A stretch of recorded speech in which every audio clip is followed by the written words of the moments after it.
मन का प्रोग्रामिंग।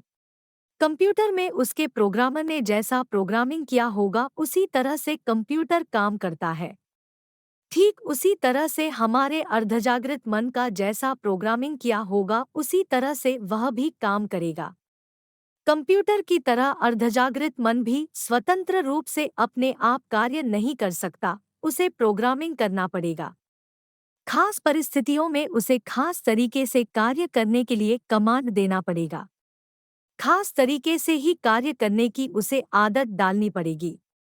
आपके इस शक्तिशाली जीन को आदेश देने का अर्थ है उसका प्रोग्रामिंग करना।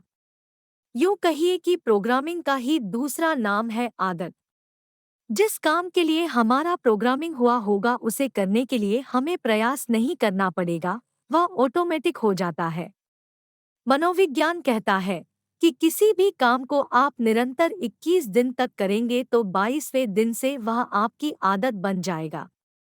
बस यही तो है प्रोग्रामिंग। प्रोग्रामिंग से काम आसान हो जाता है।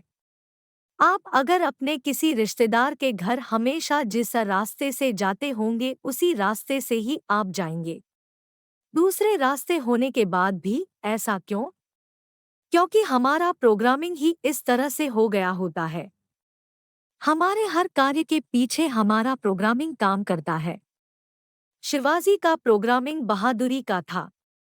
बिल गेट्स का प्रोग्रामिंग अमीरी का है। गुस्सैल लोगों का प्रोग्रामिंग गुस्से का होता है।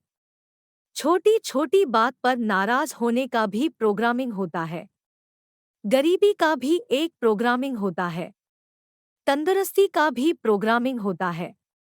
आप आज जो कुछ भी हैं और जैसे भी हैं, वह आपके प्रोग्रामिंग का परिणाम है।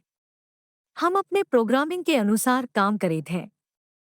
असफलता का प्रोग्रामिंग असफलता की ओर ले जाने वाले काम करवाता है, जबकि सफलता का प्रोग्रामिंग हमें सफलता की ओर ले जाने वाले काम करवाता है।